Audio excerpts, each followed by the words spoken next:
Ernest Gil, the assistant engineer on the Californian, was called to testify after giving a sworn affidavit to a periodical, the Boston American.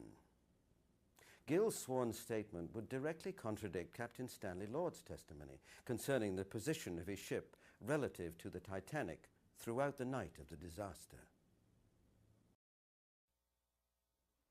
What is your name? Ernest Gil. Where do you live? Liverpool, England. How old are you? 29. What was your business? Second donkeyman on the steamship the California. I want you to read the following statement and ask you whether it is true. I, the undersigned Ernest Gil, being employed as second donkeyman on the steamship the California, Captain Lloyd, give the following statement of the incidents of the night of Sunday, April the 14th. I am 29 years of age, native of Yorkshire, single. I was making my first voyage on the Californian. On the night of April the 14th, I was on duty from 8 p.m. until 12 in the engine room. At 11:56, I came on deck. The stars were shining brightly. It was very clear and I could see for a long distance. The ship's engines had been stopped since 10:30 and she was drifting on mid-floe ice. I looked over the rail on the starboard side and I saw the lights of a very large steamer about 10 miles away. I could see her broadside lights. I watched her fully for a minute.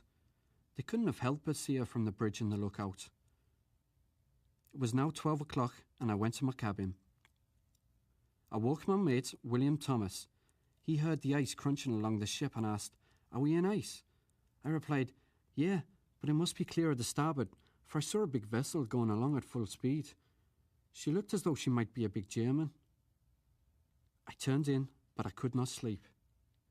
In a half an hour, I turned out thinking to smoke a cigarette. Because of the cargo, I could not smoke between decks, so I went up on deck again.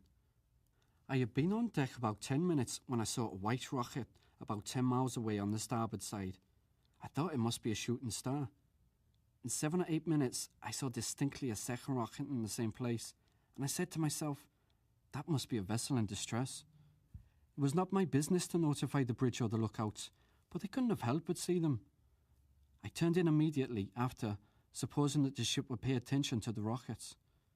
I knew no more until I was awakened at 6:40 by the chief engineer, who said, "Turn out to render assistance. The Titanic has gone down."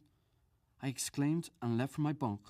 I went on deck and found the vessel under way and proceeding full speed.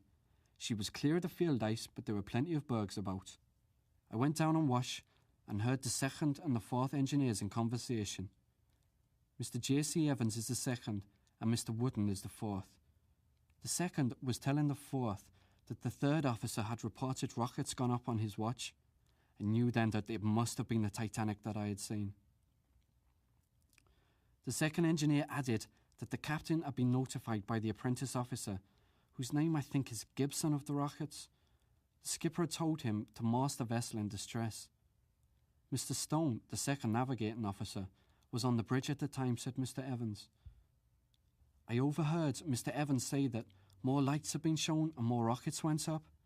Then, according to Mr. Evans, Mr. Gibson went to the captain again and reported more rockets.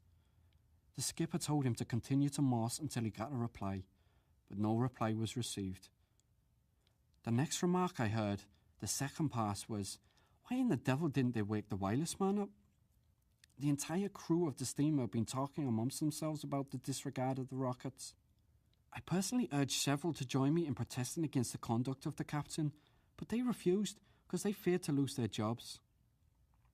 A day or two before the ship reached the port, the skipper called the quartermaster, who was on duty at the time the rockets were discharged, into his cabin.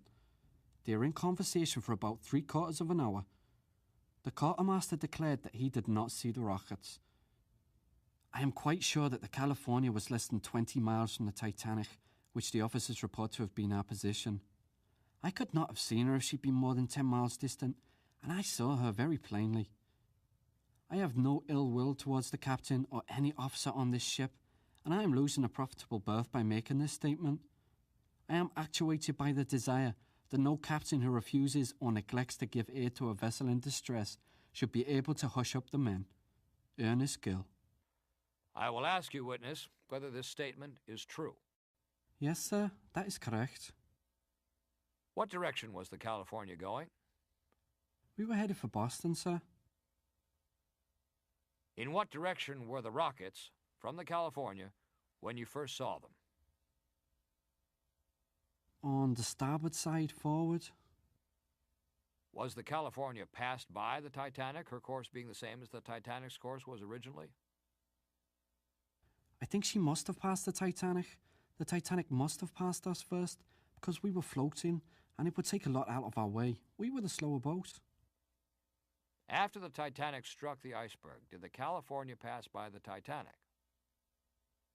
The only way I can account for this, we were stopped in the ocean, and it's not natural for a ship to keep her head one way all the time. She must have been drifting.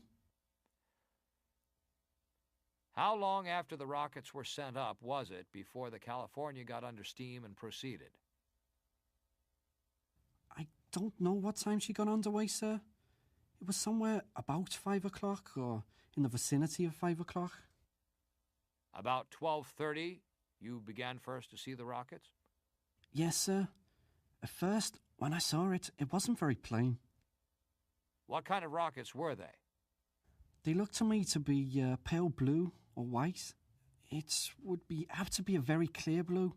I would catch it when it was dying. I didn't catch the exact tint, but I reckon it was white. Did you see any lights on the steamer where the rockets were sent up? No, sir. No sign of the steamer at the time. Did you not see any Morse from that steamer? No, sir. You estimate that the rockets went up not 20 miles away from the California? It could not be 20 miles away, sir. I could not see 20 miles away. I seen the ship, and she had not had time to get 20 miles away by the time I got on deck again. You think it may have been the Titanic? Yes, sir. I am of the general opinion that the crew is that she was the Titanic.